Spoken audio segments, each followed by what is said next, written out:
Sir जय हिंद। Group captain U K Devnath sir, जय हिंद। बहुत बहुत शुक्रिया समय देने के लिए। Thank you sir. जय हिंद राजेश।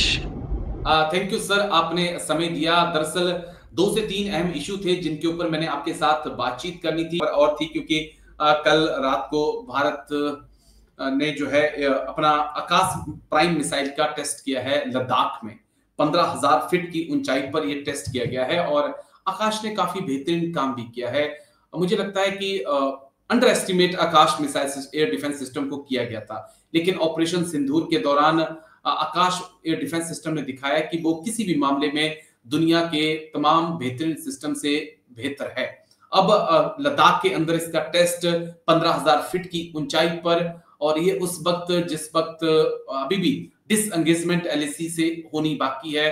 दोनों देशों के बीच, दोनों देशों के रक्षा मंत्री, दोनों देशों के विदेश मंत्री, एनएसए की मुलाकात भी एक महीने। तो ये इस टेस्ट के क्या मायने हैं और आकाश का क्या फ्यूचर हम देख रहे हैं, क्योंकि हमने देखा है कि अर्मेनिया काफी ज्यादा इंटरेस्टेड है इसमें। कई और देश भी आकाश में और आकाश तीर में दोनों में अपना इंटरेस्ट दिखा रहे हैं सर। हाँ राजेश, एयर डिफेंस सिस्टम्स के बारे में ये समझना पड़ेगा, टेक्निकल एंगल है।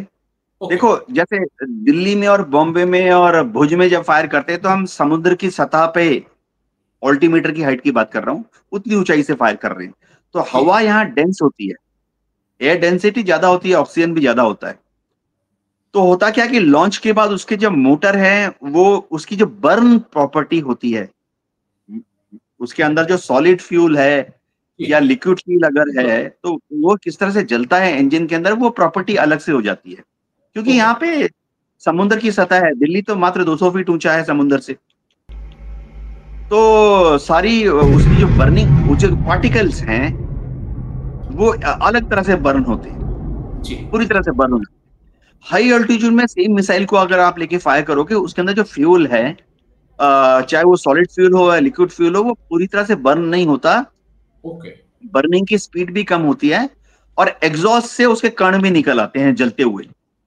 ठीक है। अगर आप देखो, जैसे हम शोल्डर फायर्ड मिसाइल हमारे जवान फायर करते हैं, शोल्डर से फायर करते हैं एंटी एयरक्राफ्ट मिसाइल। 3-4 तरह की हमारे पास है, हमारे आर्मी के जवानों के पास है। शोल्डर से फायर करते हैं दुश्मन के हवाई जहाज की तरफ से। तो जब उसको लॉन्च करते हैं राजस्थान में और पंजाब में, तो वो लॉन्च हो जाता है, फर्स्ट क्लास बर्न हो जाता है। लेकिन सेम मिसाइल जब हमने दागनी शुरू की लेह लद्दाख में, तो जवानों का मुंह जलने लगा। रीजन ये था कि वहां पर ऑक्सीजन की कमी है, हवा की दबाव कम है, तो जब वो जलता था तो पूरी तरह से जलता नहीं है, तो जवानों के मुंह पे आके बर्निंग पार्टिकल गिरते थे उसके इंजन से, लॉन्च मोटर से। ऐसा ही आकाश का है। तो 15,000 फीट पे ट्रायल किया गया है। थोड़ा सा अलग ट्रायल होता है, फ्यूल थोड़ा अलग होगा, इंजन को थोड़ा मॉडिफाई किया जाता है।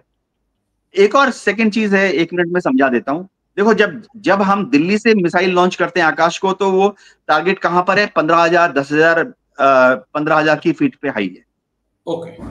लेकिन जब लेह लद्दाख से मिसाइल को दागेंगे, तो मिसाइल जो है लॉन्च ही हो रही है 15,000 फीट से, तो टारगेट जो है जाहिर बात है वो 20,000 फीट, 25,000 फीट, 30,000 फीट की ऊंचाई पर है। तो वहां पर मिसाइल की जो एरोडायनामिक प्रॉपर्टी है ना, वो बदल जाती है।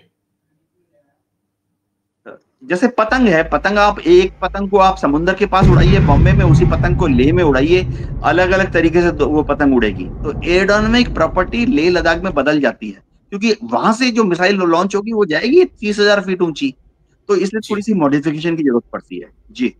और शायद उसी मॉडिफिकेशंस का कह सकते हैं कि भारत ने परीक्षण किया है। लेकिन अच्छी बात है, मुझे लगता है कि एक अच्छी बात है कि भारत आत्मनिर्भरता की तरफ अपने कदमों को बढ़ा रहा है बहुत मजबूती से, और ये आने वाले वक्त में जरूरी भी है, क्योंकि ऑपरेशन सिंदूर में आपने देख ही लिया कि कोई आपके पीछे खड़ा होने वाला नहीं है। तो जरूरी है कि अपने कंधों को ही अब मजबूत किया जाए। लेकिन शुक्रिया group captain U K Devnath sir, आप आए और तमाम मुद्दों पर आपने बात रखी, इसके लिए थैंक यू सर। जय हिंद, take care sir. Thank you sir, thank you. जय हिंद।